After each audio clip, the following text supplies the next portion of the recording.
Selamat siang, jumpa lagi dengan Denok Ayu Novel. Bagaimana kabar sobat semua? Sebelum kita mulai cerita ini, ayo silakan subscribe, like, komen, share dan nyalakan loncengnya untuk mendapatkan notifikasi terbaru ketika Mimin upload videonya. Menantu terbaik bab 435, obsesi dengan balas dendam. Pemimpin apa? Jiang Yan terkejut sedikit, dan kemudian bersenandung, kenapa? Sayap mukaku, apakah kamu ingin menjadi pemimpin keluarga kita? Bukan itu masalahnya, kamu selalu menjadi pemimpin keluarga kami. Lin Yu langsung senang dengan senyuman, aku sedang berbicara tentang pemimpin di unit. Pemimpin unit, apa maksudmu? Jiang Yan tidak bisa menahan diri untuk tidak bertanya-tanya. Apakah kamu tidak dipindahkan ke rumah sakit umum daerah militer? Kata Lin Yu. Bagaimana kamu tahu? Jiang Yan tidak bisa menahan sedikit terkejut, dia ingin memberitahu Lin Yu tentang ini sebagai kejutan, tapi dia tidak berharap Lin Yu mengetahuinya. Apa yang bisa lolos dari hukum saya? Lin Yu berkata penuh kemenangan, Kamerat Xiao Jiang, saya dengan sungguh-sungguh memberitahu Anda kabar baik. Orang kita sudah menjadi wakil presiden rumah sakit umum daerah militer. Pemimpinmu, tolong hormati aku di masa depan. Apakah kamu wakil dekan rumah sakit umum daerah militer? Jiang Yan di ujung telepon tidak bisa membantu tetapi melebarkan matanya, dan bertanya dengan heran, bukankah kamu berbicara tentang tidur? Dia tahu bahwa sebagai rumah sakit terbaik di China, rumah sakit umum daerah militer, apalagi wakil presiden, adalah seorang dokter yang merawat, yang harus melalui ribuan uji coba dan seleksi agar menonjol dari banyak pesaing sebelum terpilih. Meskipun dia tahu bahwa kemampuan suaminya luar biasa di bidang pengobatan Tiongkok, tetapi rumah sakit umum daerah militer adalah rumah sakit pengobatan barat, bagaimana mungkin mempekerjakan Lin Yu, seorang dokter pengobatan Tiongkok, sebagai wakil presiden? Kamerat Xiao Jiang, ada apa denganmu? Bagaimana kamu berbicara dengan pemimpin? Di siang bolong, apa yang aku impikan? Jika kamu tidak percaya padaku, kamu bisa memanggil Din Ji atau wakil dekan Zhao untuk verifikasi. Lin Yu segera berpura-pura menjadi munculnya pemimpin tersebut memarahi Jiang Yan, katakan, ini adalah keputusan organisasi. Anda harus menerimanya jika Anda menerimanya, dan Anda harus menerimanya jika tidak. Saya harap Anda dapat menetapkan pikiran dan menerima kepemimpinan saya. Jiang Yan terhibur oleh penampilan serius Lin Yu.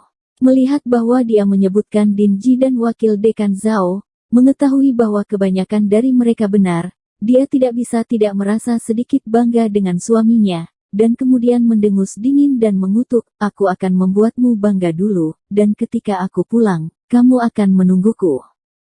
Kamu tidak peduli apa yang terjadi ketika kamu pulang, tetapi di unit kamu dan di luar, aku adalah pemimpinmu.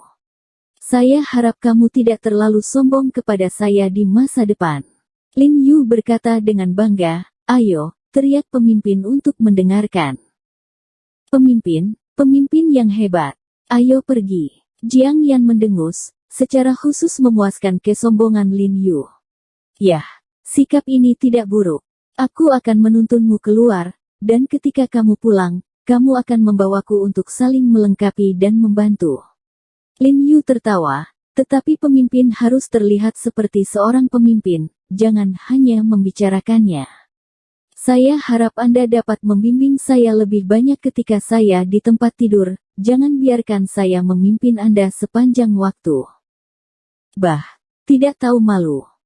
Wajah Jiang Yan memerah ketika Lin Yu mengatakan ini, lalu segera menutup telepon, melihat sekeliling dengan hati-hati, dan melihat bahwa tidak ada yang memperhatikannya, lalu dia lega, dan turun ke dadanya, wajahnya biasanya pulih dengan wajah dingin itu. Meskipun Lin Yu, wakil presiden, tidak banyak berpikir di matanya, bisa menjadi pemimpin Jiang Yan membuatnya merasa sangat puas. Berbicara tentang Lin Yu, tepat setelah meninggalkan gerbang rumah sakit umum daerah militer, seorang pria kurus tinggi berjas hitam melangkah keluar dari belakang mobil di satu sisi, menatap lurus ke arah sosok Lin Yu, dan kemudian berbalik, dengan cepat langkah demi langkah berjalan menuju gedung rumah sakit. Memasuki gedung rawat inap, dia naik lift langsung ke bangsal VIP di lantai 12, dan berjalan langsung ke bangsal di ujung koridor. Beberapa pria berpakaian seperti dia berdiri di luar bangsal ini, dan mereka melihat sekeliling dengan waspada, jelas bahwa identitas orang-orang di ruangan itu tidak biasa. Setelah melihat pria kurus dan tinggi, pria berbaju hitam itu segera mengangguk dengan hormat dan memanggil Brother Bin dengan serempak. Pria kurus dan tinggi mengabaikan mereka dan mengetuk pintu dengan lembut, hanya untuk mendengar suara rendah dari dalam, "Masuk." Pria tinggi kurus membuka pintu dan masuk. Ini adalah kamar pasien tunggal yang mewah dengan ruangan yang besar. Kamar mandi, dapur, dan area resepsionis yang dilengkapi dengan sofa kulit Italia kelas atas semuanya tersedia di bangsal. Saat ini, tempat tidur menyusui multifungsi tergeletak setengah jalan dengan sosok kurus. Orang tua dari, melihat rongga mata cekung yang dalam, tulang pipi terangkat, dan jejak kelelahan di seluruh wajahnya. Dan di sampingnya duduk seorang lelaki tua yang agak mirip dengannya. Itu adalah saudara Wan Sixun dan Wan Siling. Selain itu, ada dua pengasuh wanita yang sangat muda di rumah yang sedang membersihkan kamar. Terakhir kali Wan Sixun menerima telepon dari Direktur Zong untuk menghentikan kerjasama dalam proyek rekayasa biologi, dia langsung tertegun, dan kemudian langsung dirawat di rumah sakit umum daerah militer. Lingkungan ini adalah lingkungan permaisurinya, yang dikontraknya sepanjang tahun hanya untuk menangani keadaan darurat seperti itu. Untungnya, saudara keduanya mencarinya setelah itu, dan ternyata situasinya tidak serius. Itu disebabkan oleh ki dan darah yang menyerang jantung, dan hanya membutuhkan waktu istirahat. Hari ini, Wan Siling datang untuk menemaninya lagi. "Ketua, Tuan kedua." Pria kurus dan tinggi masuk dan menyapa Wan Sixun bersaudara dengan hormat, lalu melirik kedua perawat wanita itu. "Kamu keluar dulu." Wan Sixun melambaikan tangannya, dan kedua perawat wanita itu bergegas keluar. "Abin, bagaimana?" tanya Wan Sixun mendesak, "di mana He Jiarong?" Abin buru-buru melaporkan, "Ketua, He Jiarong sudah pergi." "Pergi?" Wan Sixun terkejut sedikit, dan tidak bisa menahan sedikit terkejut ketika orang-orang di bawah tangannya menemukan Lin Yu sebelumnya. Dia berpikir bahwa Lin Yu mendatanginya, tetapi dia tidak berharap untuk pergi dan pergi. Wan Siling di samping menghela nafas lega setelah mendengarnya. Sejak terakhir kali hampir di penjara, Wan Siling telah menjadi burung yang ketakutan, benar-benar ketakutan, tidak lagi permusuhan dan kesombongan di masa lalu, tidak lagi memikirkan keluhan, hanya berharap untuk hidup damai. "Ya, dia tidak datang untukmu." Abin buru-buru melaporkan. "Bukankah ini untukku?" Wan Sixun langsung duduk, dan Wan Siling buru-buru membantunya memasang bantal di bagian belakang. "Lalu dari siapa anak ini berasal?" Wan Sixun bertanya dengan tergesa-gesa. "Keluarga He yang mengundangnya." Abin berkata dengan geram, "Tuan kedua dari keluarga He terluka dan sekarang berada di unit perawatan intensif di lantai bawah." "Tuan kedua dari keluarga He Zizhen." Wan Sixun tidak bisa menahan perasaan sedikit terharu ketika dia mendengar kata-kata itu, dan dengan penasaran bertanya, apa yang terjadi padanya. "Saya terluka. Konon saya ditusuk oleh seseorang saat menjalankan misi di perbatasan, dan tertular racun yang sangat aneh." Abin melaporkan dengan jujur. "Lalu apa maksud keluarga He mengundang He Jiarong untuk datang? Apakah karena He Zizhen ke dokter, atau He Jiarong benar-benar keturunan dari keluarga He, sehingga dia bisa melihat ayahnya untuk terakhir kalinya?" Wan Sixun mengerutkan kening, cemas ditanyakan. Dia secara alami telah mendengar beberapa berita tentang tulang dan darah He Jiarong, tetapi menurutnya itu benar-benar salah. Bagaimanapun, jika He Jiarong benar-benar keturunan dari keluarga He, bagaimana mungkin keluarga He menyangkalnya? Jadi dia tidak memikirkannya, tetapi dia tidak berharap keluarga He memanggil Lin Yu dalam situasi ini hari ini, dan dia secara alami menjadi gugup. Itu untuk He Zizhen untuk menemui dokter, jawab Bin. Begitu Lin Yu masuk rumah sakit dan bawahannya melapor, dia secara pribadi mengikuti Lin Yu. Ketika Lin Yu mencapai lantai 9, dia segera pergi. Di masa lalu, jadi dia tahu semua yang terjadi.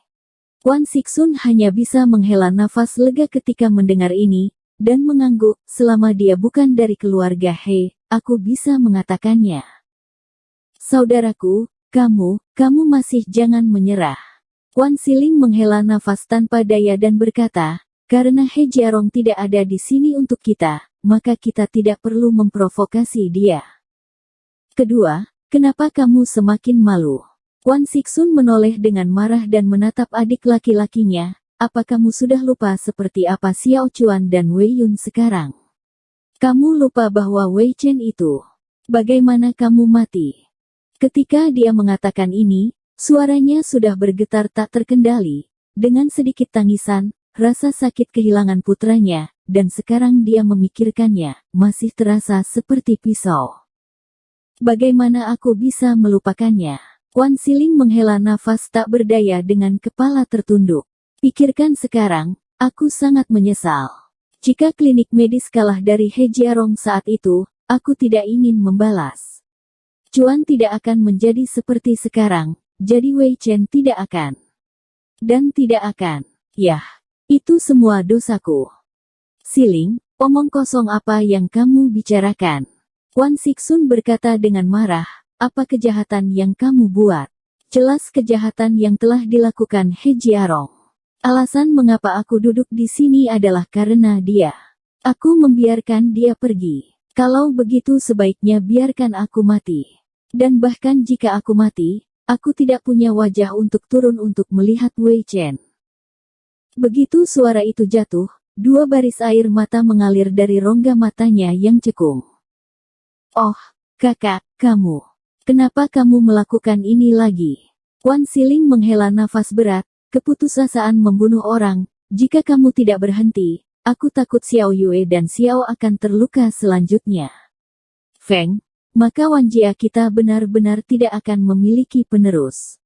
Jangan khawatir, aku tidak akan pernah terlibat dengan Xiao Yue dan Xiao Feng dalam masalah ini. Kwon Sik-sun berkata dengan wajah dingin, ketika aku meninggalkan rumah sakit, aku akan memindahkan semua industri Wanjia ke Xiao Yue. Ketika saatnya tiba, saya akan berjuang di tulang lamaku untuk melawan He Jiarong. Saya akan kehilangan hidup saya untuk kehidupan lain. Saya sudah tua, dan itu sangat berharga untuk hidupnya. Oh, saudaraku, kenapa kamu? Kenapa? Kwon Siling menghela nafas lagi dan lagi. Kwon Sik-sun mengabaikannya lagi, menoleh dan bertanya dengan wajah cemberut, Abin, racun macam apa yang ada di majikan kedua dari keluarga He, apakah ini serius? Belum jelas apa racun spesifiknya, tapi sebenarnya serius. Konon beberapa orang sudah terinfeksi racun ini 10 tahun lalu, tapi belum dipecahkan. Kata Abin. Hebat. Kwon Sik-sun tidak bisa menahan diri untuk tidak berteriak dengan semangat ketika dia mendengar kata-kata itu, dan dengan dingin mendengus, He Zizhen sudah mati, maka keluarga He setara dengan dihapuskan. Ada kegembiraan kebencian dalam nadanya, dan alasan mengapa dia sangat membenci keluarga He adalah karena dia menyayangi keluarga He, tetapi keluarga He tidak menempatkannya di mata keluarga pedagang seperti dia, dan tidak memperhatikan. Jadi dia selalu menaruh dendam terhadap keluarga He, tapi karena keluarganya tidak setingkat dengan keluarga He, dia tidak bisa membalas dendam sama sekali, jadi dia hanya bisa menodai secara diam-diam. Sekarang He Zizhen mengalami kecelakaan, itu bisa dianggap sebagai penghilang bau mulut di hatinya. Melihat bosnya sangat senang, Ah Bin tidak tahan untuk mengganggunya, jadi dia langsung ragu-ragu, memikirkan apakah akan memberi tahu bosnya. Tapi setelah berpikir 2 kali, dia memutuskan untuk mengatakan yang sebenarnya, menggaruk kepalanya dan berbisik, tapi, sepertinya He Jiarong bisa menyembuhkannya.